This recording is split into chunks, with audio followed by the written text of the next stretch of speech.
I'm not here to talk about gender equality or the fact that women are the equal of men, etc. I'm here to talk about the superiority of a particular gender. And we'll find out which one soon enough. Everyone today talks about collective intelligence.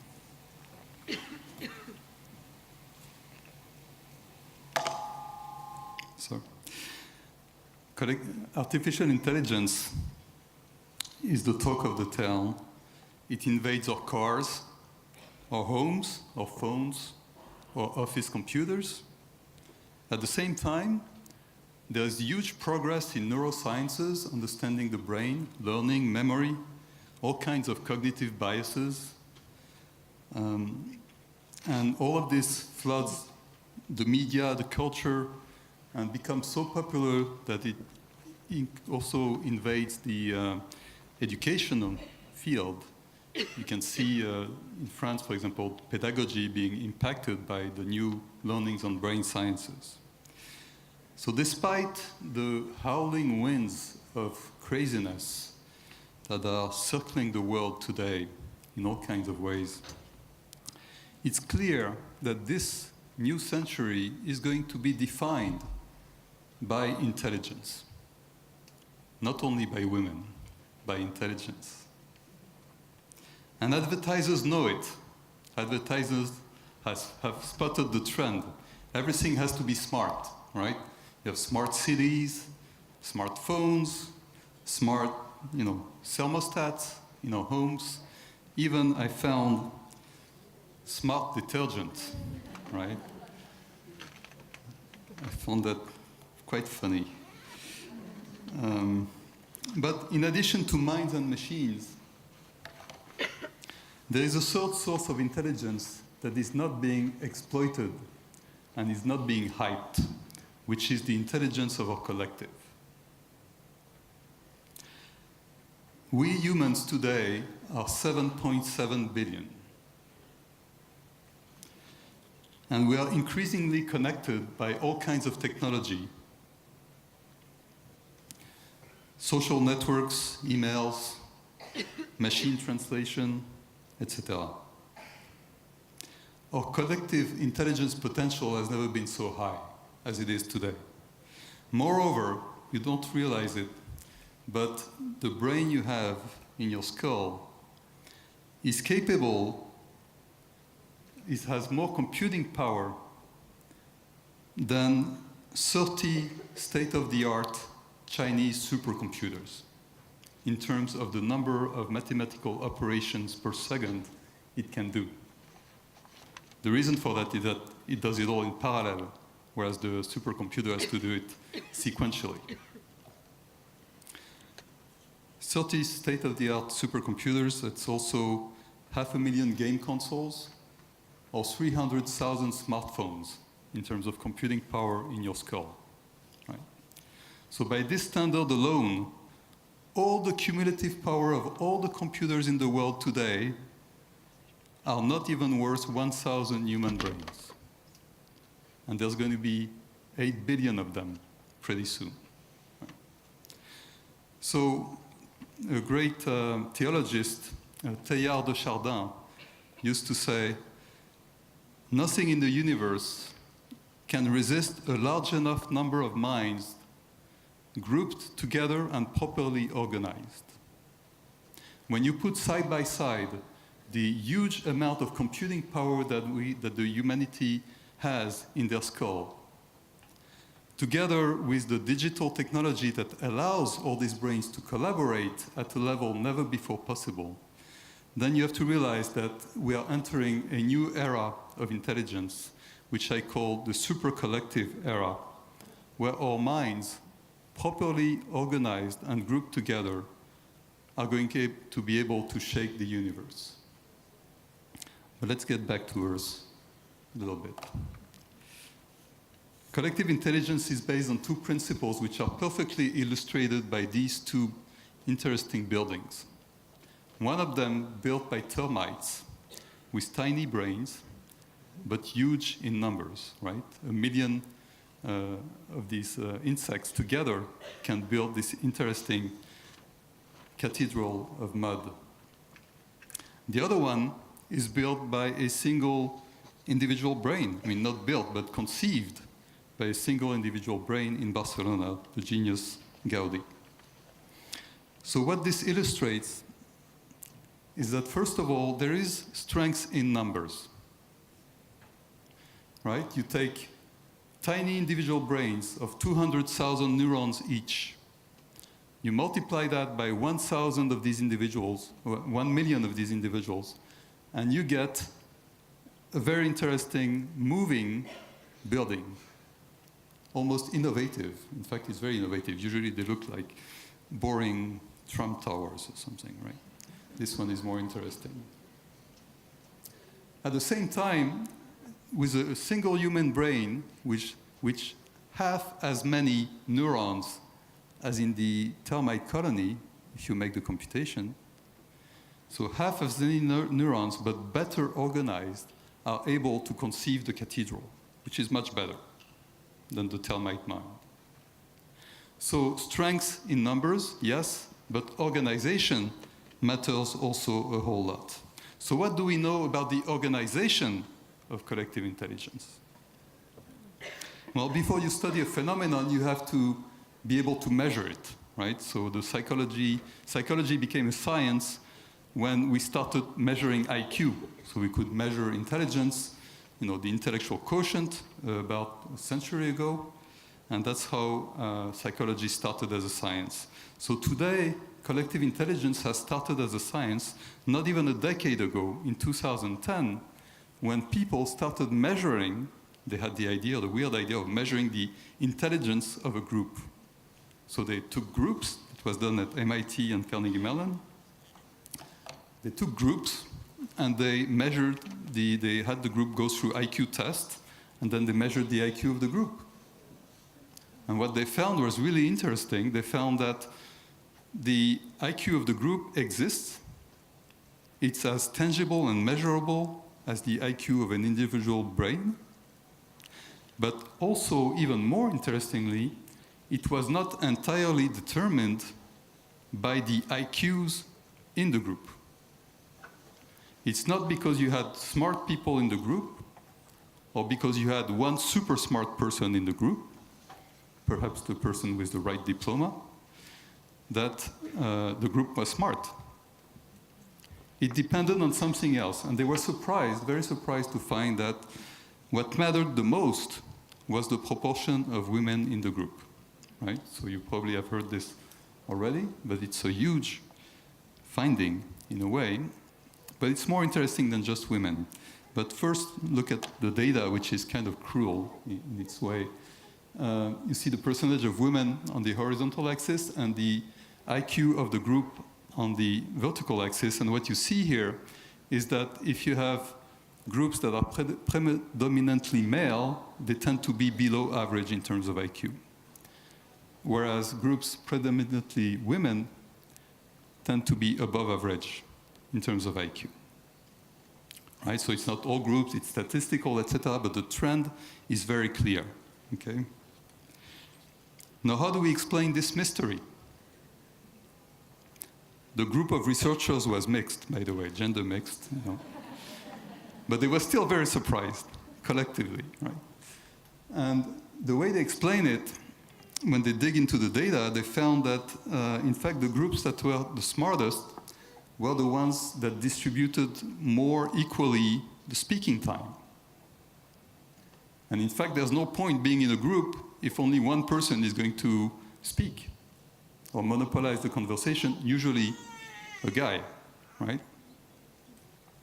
And that's not their fault. I mean, we saw this morning, some guy showed a beautiful picture of a peacock, right? A male peacock.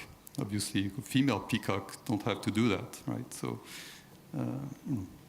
the evolution wants male to have this instinct of trying to be brilliant in society, and it's not necessarily their fault. Once they realize it, then they have to control it, right? So groups with better equal time, equal speaking time, were smartest, and those were the groups with more women in them, because women distribute speaking time more equally. Secondly, an even more powerful influence, even more powerful parameter, was the supplement of what we call in psychology social sensibility. Women have higher social sensibility. What is social sensibility? Social sensibility is the empathic ability to guess what the emotions of other people are when you are talking to them. And we measure that with this kind of test. We show you these very close framed pictures of people, and you have to decide, you have to guess what is the emotion behind those eyes. Right? So we do this with all kinds of men, women, old, young, etc. And out of a scale of 35 or 37 answers, we look at how many you got right.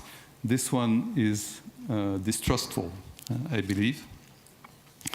And then it turns out that when you look at the data, this is used to measure autism, diagnose autism in psychology. When you see the data is on the left, you have the men and women who are autistic. Every one of these dots is one person who took the test, right, in that particular population. So men and women who have autism, who are autistic, tend to be all over the place. Some are very good, some are really bad, right? If you took normal, in quotes, men and women, then you find that they tend to be closer to the top, to have better social sensitivity as a whole than autistic people. But at the same time, you can see that the average, the black dot, the average woman tends to be a little bit better than the average man. And this little statistical difference between men and women in this ability to increase, in fact, to understand what is not being said by just looking at the people you're talking to and listening better, is able to make that difference in terms of smarter groups when there are more women in them. That's the biggest driver of the collective IQ. So what does that mean? In fact, it means that rather than being opposites, the emotional quotient, emotional intelligence, and rational intelligence, they are not opposite, they are built on top of each other. And the rational intelligence of the group, the ability of a group to rationally solve a problem, is actually based on the individual ability of people in the group to relate to each other, and to listen to each other, and to collaborate correctly. Right? So it's like increasing the bandwidth or the quality of the connection between the brains in the group. And just like the internet, whose anniversary I think we celebrated last week, 30 years, the value of the internet is not driven by the quality or the power of the computers that are connected to it. Right? The value of the internet is the bandwidth.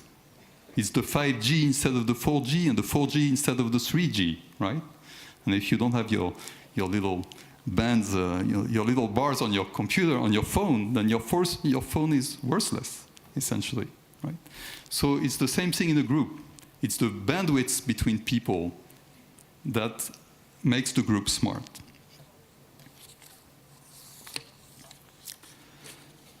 And this spectacular result is not restricted to ivory towers at MIT and Carnegie Mellon. Right? It's not only an academic research result.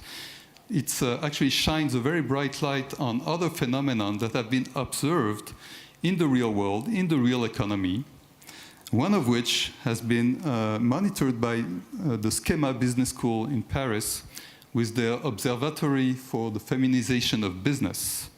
For 10 years, they have looked at the profitability of the biggest French companies, and they found that those who have more women managers also tend to have higher profits than the others. Right? In fact, they invented something called the Femina Index, which tracks the 15 companies of the CAC 40 that have at least 35% women managers. Yes, there are only 15 of them, right? And you can see them actually listed on the side here. And what they found is that over 10 years, from 2006 to 2016 with a huge crisis, economic crisis at the beginning, and then followed by a period of renewed growth. During these two periods, the Femina Index companies, the more feminized companies, tended to do a whole lot better than the rest of the CAC 40 as a whole, right? Plus 60% over a decade compared to minus 4% for the CAC 40. And this is not only another French paradox. It's not only in France, it's not only big companies. Everywhere you look, similar studies have been done, in Denmark, Spain, USA, China, with big companies, small companies. You have the same result coming out every time. Women-run companies, not necessarily women-run, but companies with more women in them, more managers, women managers, are more innovative. Their products are more innovative, and their management is more innovative. So it's all over the world, and now we understand why. It's just because they're smarter, right? It's interesting because the Femina Index guys, they never even mentioned this idea of collective intelligence. They were not aware, perhaps, of the MIT results. But if you put the two and two together, it actually makes sense. So the first scientist who discovered what we now call the wisdom of the crowd about 100 years ago was this gentleman, Francis Galton, a cousin, a brilliant cousin of Charles Darwin. And he was quite an elitist. He didn't like the masses of common people. He was part of the aristocracy. He was very smart. He didn't think that most people knew what they were talking about, and especially in political arena, he didn't think that it was a good idea to give everyone the right to vote. Right? And at the time, just like we talk about a lot about referendum in France currently, at the time, giving the right to vote to everyone rather than just the lords was a big issue in England. So this guy, Francis Galton, at the end of his life, was old and sick and retired in the country, and he ran by a country fair, and he saw several hundred people all trying to guess the weight of an ox. And in fact, they were betting on their ability to do so by paying to buy a ticket on which they could write the weight of the ox, and then the person who had the better estimate would win something. And what Galton did, because he was a data scientist, at the time there wasn't that much data, he collected all the 787 tickets, and he took them home and ran some statistics on them. What he did is he ordered them by amount, and then he looked at the median, which is the one right in the middle. Right? So you have half the tickets were higher estimates, half were lower estimates. And what he found, he didn't expect it, was that there was almost no difference between what he called the vox populi, what we call now the wisdom of the crowd, and the actual weight of the ox. And then, since he was an English gentleman, he was very fair play, he decided that giving the right to vote to everyone perhaps was not such a bad idea, right? Interesting. I'm totally lost in my notes, but I'll get there. Okay.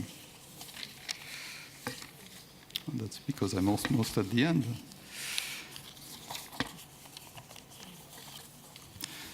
So what Galton could not do, because he didn't have the personal computer or the mastery of a programming language like I did, was actually run a further analysis on the wisdom of groups of different sizes.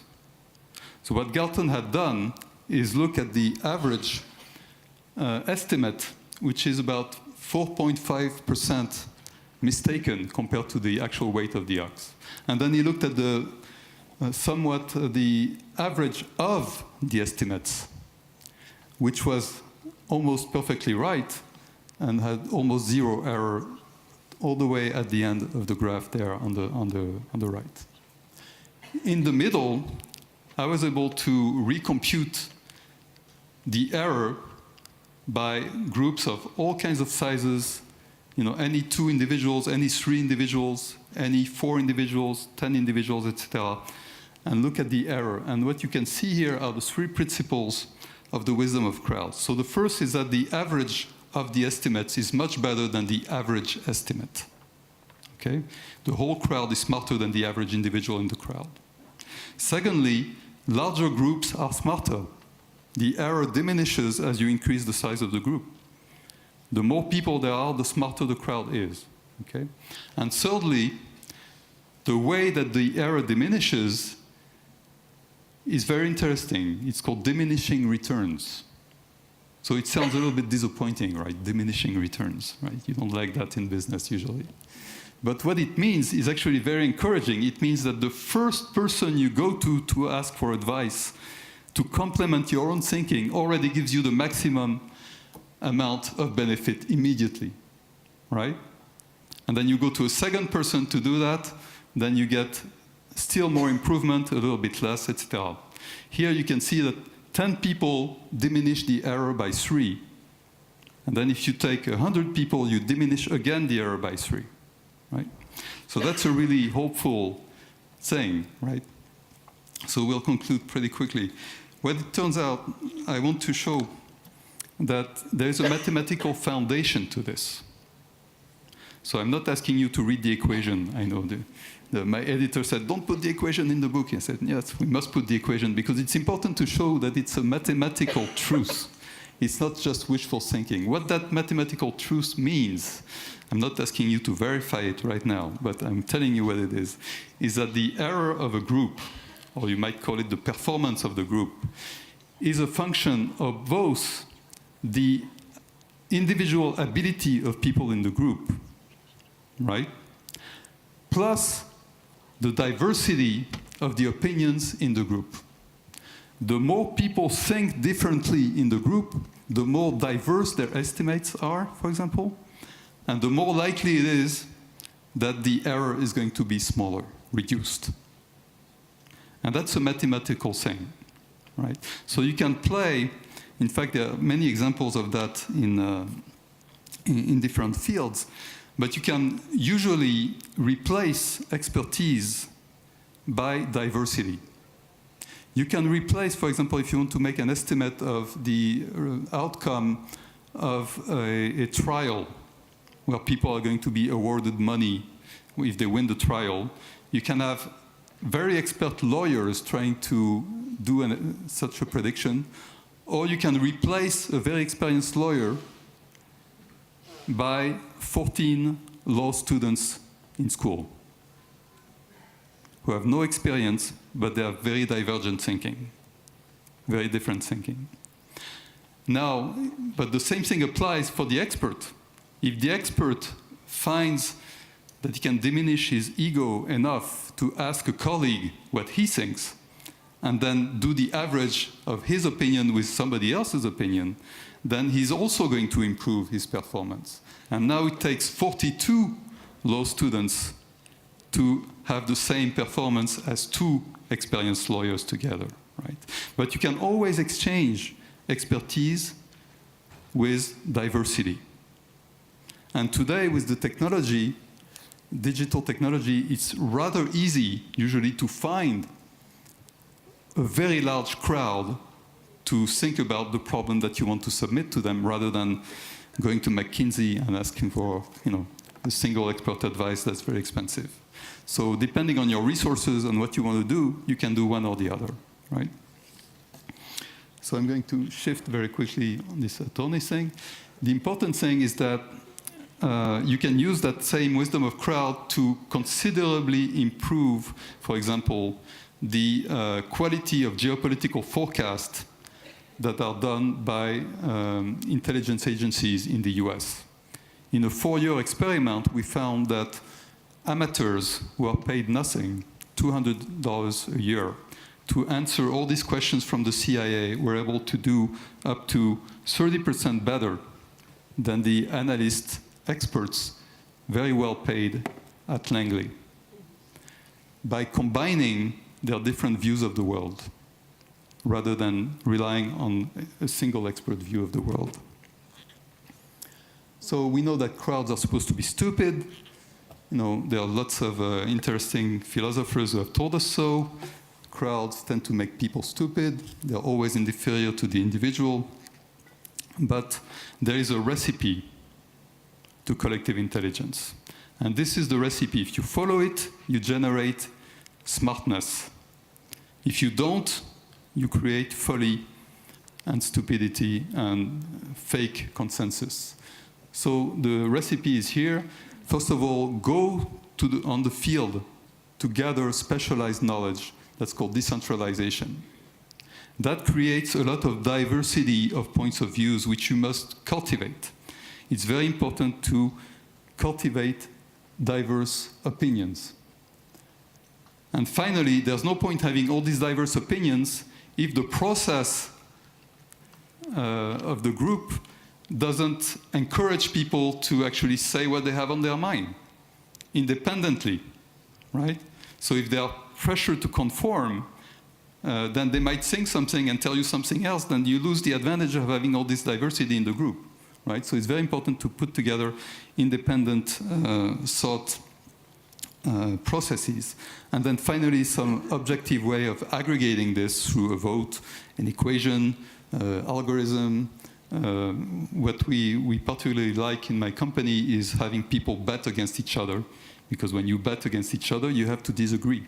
And when you have to disagree, you have to be true to what you really think, right?